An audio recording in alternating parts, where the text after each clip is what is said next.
Hansi Flick proved in his first season that he has everything it takes to mark a golden era at Barca.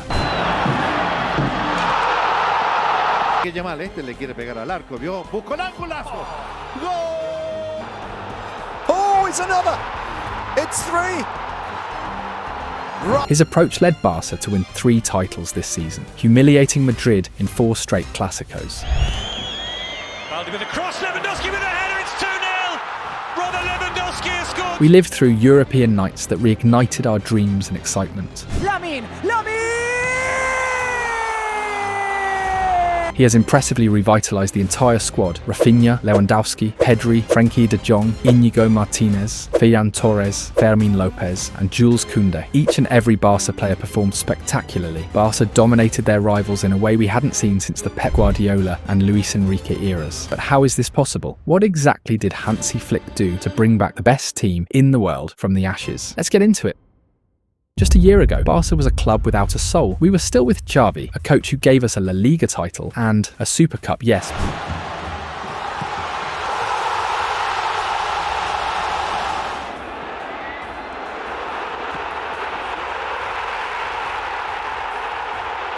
But whose style never truly clicked. A system that promised the return of the Barca DNA, but ended up being a shadow of what we once were. The result? In the 2023 to 2024 season, we suffered 3 painful defeats to Real Madrid.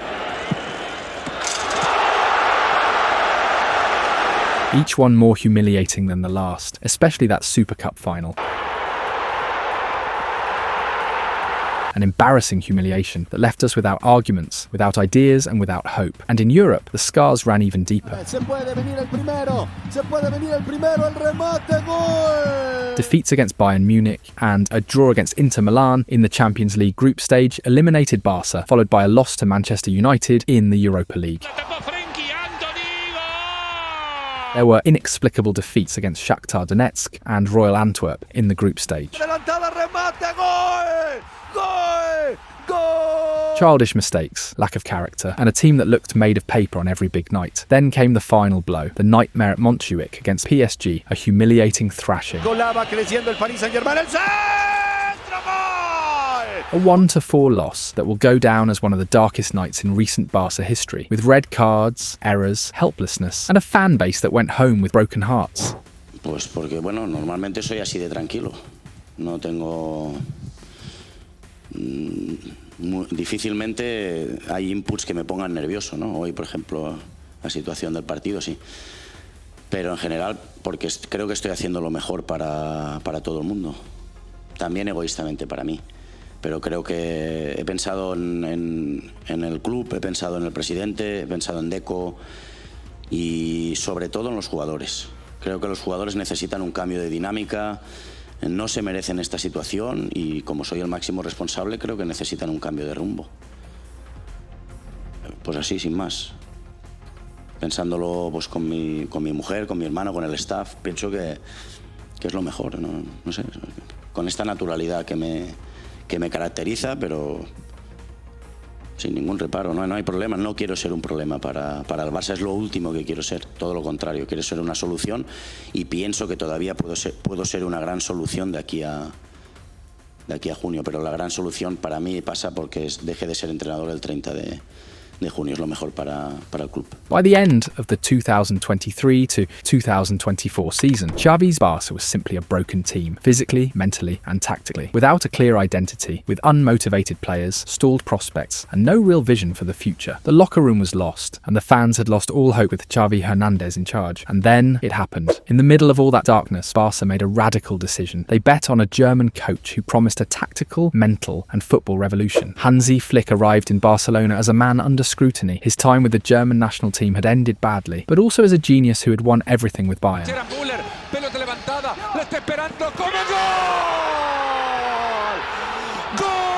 Many still doubted him when he landed, but the truth is this. Hansi Flick rebuilt Barca in record time. In just one season, he brought back the club's competitive spirit, its winning mentality, and most importantly, its pride. Today, FC Barcelona isn't just the reigning La Liga champion. They also won the Copa del Rey and the Spanish Super Cup, beating all their domestic rivals with authority. And even though they didn't reach the Champions League final, their journey in Europe was as impactful as it was hopeful. They were the top-scoring team in the tournament. They delivered unforgettable performances, epic comebacks, and played attacking football that made the whole continent fall in love again. Only a warrior mode Inter team could stop them, and even then it took a dramatic battle where Barca conceded 6 goals despite having the best defence in the competition. The tactical transformation Flick brought in was deep and immediate. From pre-season, even Pep Guardiola praised Flick's system. No, m'ha agradat molt.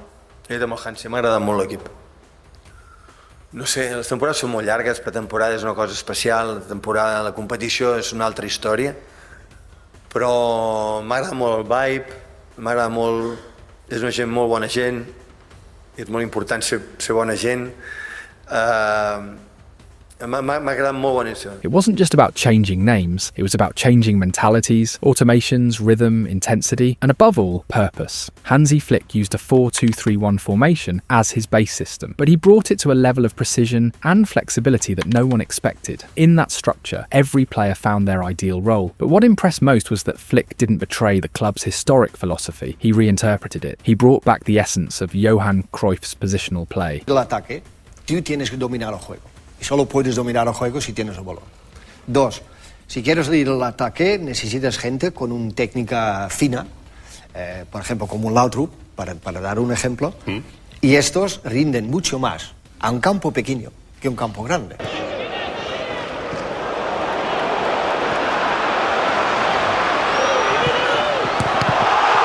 Seeing a style this deeply inspired by Cruyff return to the pitch was one of the most impressive moments of the season. What followed was a complete tactical revolution. Because Flick didn't just fix the team emotionally and physically, he changed the way they played. He brought the ball back to the centre of Barca's universe, not as a ritual, but as a weapon. Possession now had purpose, meaning and edge. It wasn't about passing for the sake of passing, or keeping the ball in harmless zones. Under Flick, the ball moved with rhythm, switched sides with surgical speed, and always looked to break lines. It was a return to identity, yes, but a renewed one. And what truly changed everything was his use of gegenpressing. Pressing after losing the ball stopped being just a nostalgic idea and became a non-negotiable principle. Flick turned his team into a perfectly synchronised machine that, as soon as they lost the ball, launched into a fierce recovery mode. It wasn't just running around, it was smart, physical and tactically precise pressure. This high press not only stopped counterattacks, but turned every recovery into a lethal transition. But perhaps the most brilliant aspect of Flick's system was the freedom he gave his players. Flick understood that Barca's talent needed room to express itself, so he encouraged constant role interchanges on the pitch. One of the clearest examples was Rafinha. The Brazilian was no longer stuck to the right wing. He operated more like a false attacking midfielder, drifting inside, arriving in the box like a second striker, and unleashing his powerful shot. At the same time, Alejandro Balde, who started as a fullback, morphed into a pure winger. He would stretch the left side, push high up the pitch, and provide width and depth to the attack. These movements weren't improvisations. They were carefully designed mechanisms meant to create numerical superiority and confuse opposing defences. Barca was no longer a predictable team. They began attacking through surprise, constant rotations, and fluidity. This was positional play reborn, but now with a modern engine. Flick had turned Barca into a tactical animal, aggressive, dynamic, and intelligent. The first thing Hansi Flick did after taking over was kill the dogmas. He broke away from the classic 4-3-3 positional structure and replaced it with something far more flexible and modern, a 4-2-1-3 with a double pivot. A minor change on paper, but one that completely reshaped how Barca attacked and defended. Possession was no longer the goal, it became a tool. Flick rebuilt the team structure to be functional, aggressive, and deadly. In the early games, that double pivot was formed by Marc Casado and Pedri, a mix of muscle, control, and flair. Once Frenkie de Jong returned to full form, the Dutchman took Casado's spot, and the system gained another layer of intelligence. This double pivot didn't just provide defensive balance, it also freed up Pedri to drive transitions and exploit the inner spaces. Another of Flick's great innovations was bringing back the number 10. The forgotten playmaker role made a return, with players like Dani Olmo, one of the key signings, and a hyperactive Fermin Lopez taking that space between the lines. Their movement constantly disrupted defensive marks and opened passing lanes. They pierced low blocks, forced duels, and pulled centre-backs out of position. And meanwhile, chaos unfolded on the wings. Rafinha wasn't glued to the touchline anymore. Flick set him free. He became an inside forward, starting from the right wing and cutting into central zones. That movement, combined with the striker's runs in behind, the second pivot stepping up, and Lamine Yamal holding width on the left, triggered a domino effect that tore defences apart. Opponents didn't know who to track. Close inwards, Lamine got a one-on-one, shift wide. The attacking midfielders and interiors exploited the gaps. Even the fullbacks took on new life. They weren't just supporting players anymore, they became generators of width and depth.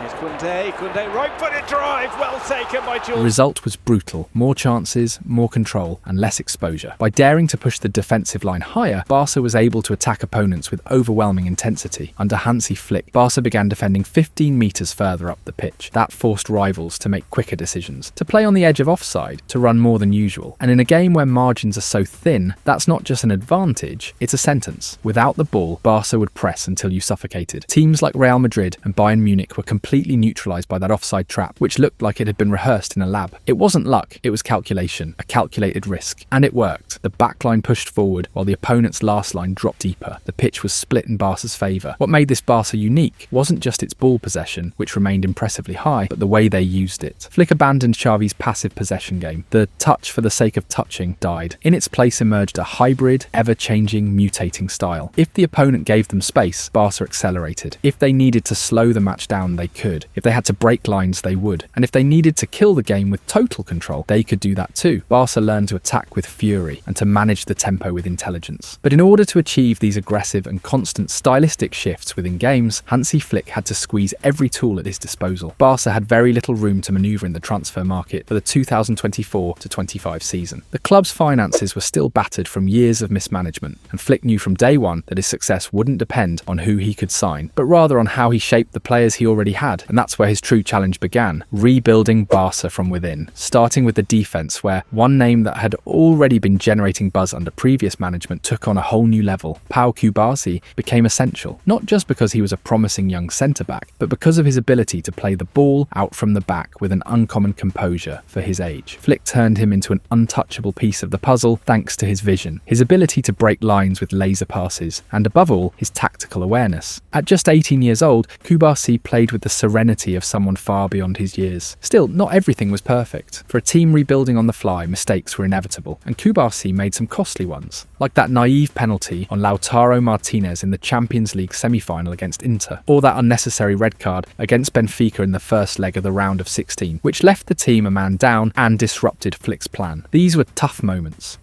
when the whole plan seemed to shake, when youth seemed like a weakness, and when the gamble on homegrown talent looked like it might backfire. And in those moments, when everything seemed uphill, Hansi Flick didn't back down, because he knew that instead of punishing, he had to build. That mistakes weren't a death sentence, they were part of the process. And that was one of his keys: never lose faith in his players. Despite his errors, Cubarsí remained fundamental to the system in every game of the season. In a Barca going through both emotional and footballing reconstruction, where no position was guaranteed and names mattered less than actual performance, one of the greatest revivals came from Íñigo Martínez. The Basque centre-back, almost invisible during Xavi's era, went from being a fringe substitute to becoming one of the best defenders in the world under Flick's leadership. A defender who previously hadn't stirred much passion among fans, but who, with hard work and confidence, ended up winning everyone over thanks to his intelligence, controlled aggression, and passing ability worthy of a midfielder. Flick didn't just rescue him, he elevated him to his full potential. Íñigo went from walking a tightrope to becoming the general of the defence. His ability to read the game, anticipate opponents, and launch vertical passes that broke lines even put him ahead of Ronald Araujo, who had been considered the team's best defender up to that point. And Araujo, for all his strength and character, found himself out of the starting 11, not because of poor form, but because he didn't quite fit Flick's philosophy. His limited ball handling and tendency to clear the ball rather than build up play made him less suited to a structure that prioritised control and build up from the back. The most surprising thing was that even Eric Garcia ended up getting more minutes and responsibility than Araujo. Why? Because Flick understood that the first step to dominating an opponent started at the feet of his centre-backs. And Eric, formed at La Masia, with solid fundamentals in passing and vision, clearly represented that ideal. It wasn't about names or resumes, it was about fitting into a system as meticulous as it was ambitious, and that system had clear rules. One of them, full-backs weren't passive defenders, they were offensive weapons, but never at the expense of balance. When Bald surged forward on the left like an extra winger, Koundé tucked in to form a back three alongside Kubasi and Inigo. But when the attack shifted to the right with Lamine Yamal, it was Koundé who transformed. Not only did we see him attack, we saw him shine. With 4 goals and 8 assists, Jules Koundé stopped being a makeshift defender and became one of the best right-backs in the world. The most important change Hansi Flick brought to FC Barcelona wasn't tactical, physical, or even technical. It was mental. He changed the way this team responded to adversity, and we saw it again and again throughout the season. One unforgettable moment was the comeback against Benfica. Barca went from losing 4-2 to winning 5-4 in epic fashion, with an unforgettable winner from Rafinha.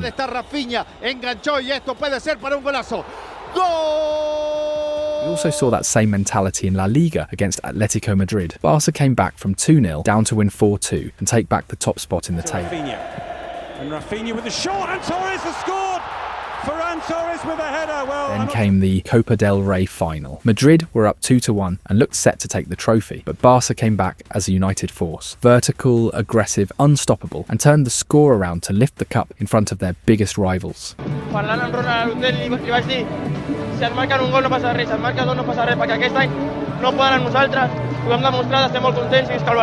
And then came the wildest Clásico of all, the 4th and final one of the season. Madrid scored twice in the first 15 minutes. It looked like disaster. But then Barca roared back like a wounded beast. Lamine, Pedri, Rafinha, Varane. They all turned into warriors. Barca ended up winning 4-3 at Montjuic, securing the league title in the most dramatic way possible. Even in defeat, this team showed pride. In the Champions League semi-final against Inter, Flick lost 3 of his key players: Lewandowski, Koundé and Balde. Araujo had to come in last minute for Inigo Martinez, and his poor game led to the 2 goals that knocked Barca out. But despite the setbacks, Barca dominated large parts of the match, pushed Inter into their own box and fought until the final whistle. It wasn't enough, but their spirit showed the team's soul had changed. None of this would have been possible without the outstanding performances on the pitch, and leading the charge was Rafinha. Yes, the same Rafinha many thought was finished is now playing a Ballon d'Or worthy season. 34 goals and 25 assists. But more important than his stats was the timing. He delivered in the biggest games. He scored against Real Madrid in the Clásico, had a historic hat-trick against Bayern Munich, was the hero in both Benfica matches, starred against Dortmund in the quarters, and was vital against Inter in the semi-final. Game after game, Rafinha was Barca's weapon of choice. Skillful, hard-working and reliable. What's most impressive is his transformation. Under Flick, Rafinha became even more dangerous, playing as a second striker or drifting inside from the wing. He had freedom to create, but also took on defensive responsibilities. He pressed, passed and fit perfectly into the system. Flick didn't just improve him, he rebuilt him into a global superstar. And of course, we can't forget the return of the killer, Robert Lewandowski. At 36, many thought his best days were behind him, but he proved them all wrong. He scored 42 goals and provided 3 assists this season. In a young, high-energy Barca team, Louis was the perfect anchor. Every inch of space in the box became dangerous when he was around, and his short passing game looked better than ever. People thought his Bayern years were his peak, but Flick managed to restart that scoring machine, this time in a team where he wasn't the only attacking focus. And finally, Lamine Yamal, the wonder kid turned global sensation. Under Flick, he went from a rising talent to a defender's worst nightmare. 18 goals, 25 assists, scoring in Clásicos, Champions League, tough La Liga matches, even in hostile environments. He did it all, and he made it look easy. Against Inter, Madrid, Benfica, Atletico, Lamine always showed up, and Flick knew the secret wasn't to change him, but to give him the right system so he could shine. With Rafinha playing at Ballon d'Or level, a reborn Lewandowski, and Lamine Yamal emerging as the symbol of a new generation, Barca has found a new historic attacking trio, and that's no exaggeration. This trident can compete with any in the club's modern history. What's even more impressive is that they've achieved this in the post-Messi era, when many believed that void would be impossible to fill. But Flick, with his tactics, invisible work, and relentless demands, has brought Barca back to where it belongs, the top of world football. And now heading into the 2025 to 2026 season, with a style of play even more refined, polished, and deeply ingrained, Barca is set to be just as dominant as in 2024 to 2025. With new signings like Nico and Joan Garcia, the squad will have even greater balance both in attack and defence. And then, the 6th Champions League title will be inevitable.